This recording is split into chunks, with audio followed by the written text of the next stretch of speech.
So, first things first, we're going to go ahead and talk about the Blood and Guts AEW. As you're aware, we had basically the War Games.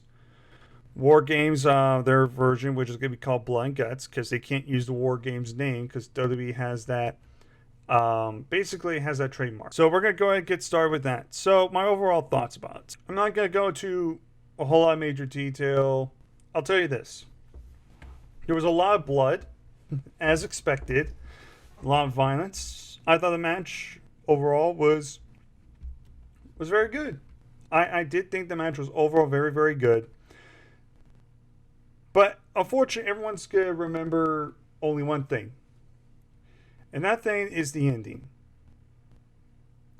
So, to sum up, basically, MJF and Chris Jericho hit on top of the cage. And MJF hits Jericho with his diamond ring. And basically, he's got a hold of Jericho and he's threatening to throw Jericho off the cage if the other members of the inner circle do not surrender. They don't give up. He's going to throw him off. Because the only way to win is by submission or surrender. And of course, Sammy Guevara yells like, okay, we surrender, we quit, we surrender. And of course, MJF, being the douchebag that he is, he tosses Jericho off the cage anyway, and Jericho crashes through. There are two things that really hurt this match. One of them were the constant commercial breaks. We've had at least like 3 or 4 commercial breaks. I was getting angry. This is a type of match that you don't want to have commercial breaks for. I don't care if it's a split screen. I don't give a shit. It should never have... When you're doing a big match, a first time ever match like this, please no commercials. If NXT can do shows where it's like an hour free commercial or a first half hour commercial free, there's no excuse why AEW cannot. Cannot go commercial free. Absolutely no reason. They should have gone commercial free at least for that final match.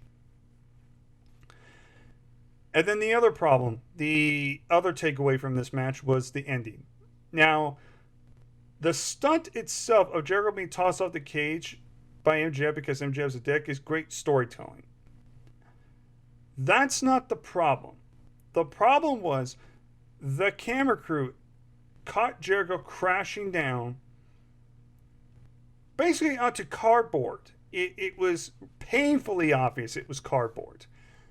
And the camera crew just got all of it. Just him crashing down and poof, laying around cardboard. And it looks so phony. There are fans though out there complaining that, oh my god, he went through cardboard. How dare he? You know, I kind of wish he landed on concrete. Really? So you wanted a 50-year-old Chris Jericho to fall off a cage and hit concrete and die? Man, you guys are sick people. You guys are very sick. Unlike those people, some of us with a natural brain, we understand taking a fall like that, you want to protect the guys. We don't want to see anybody get hurt or injured or even killed. Okay? Here's the problem I have with this. It's not the fact Jericho landed on basically cardboard. The problem is that they had bad camera angles. They literally showed everything. Basically, I hate saying this word, they showed the fakeness of it.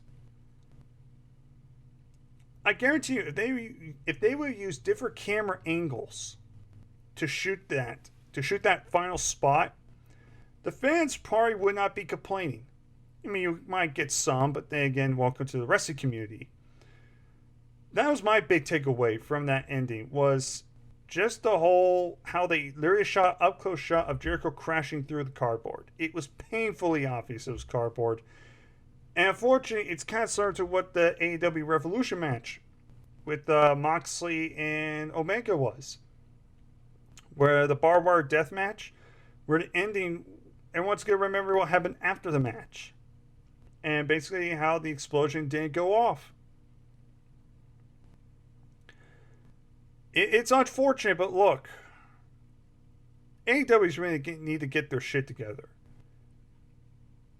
Okay, I get it, they're still a baby. They're what, like a little over 2 years old. But guys, come on. Come on, guys. It's not rocket science. You should have just shot this in a different way. If you would have shot this, maybe even if you shot like far away, like a wide angle shot, or shot at the hard cam, it wouldn't be nearly as bad. You would have gotten a nice visual of Jericho falling down, crashing down, a blight MJF standing up and saying thank you, and he coming out as the biggest douchebag in the world. But you had to ruin it with those up close shots of Jericho crashing through literally the cardboard ground. It was almost as bad. It was just as bad as Undertaker and Triple H. If you remember from WrestleMania 17, they had a match and they brawled over to like the balcony. I think it was like a balcony or scaffold, and you see Undertaker choke slam Triple H off of a scaffold. Now the first camera cut, you don't see Triple H hitting the ground.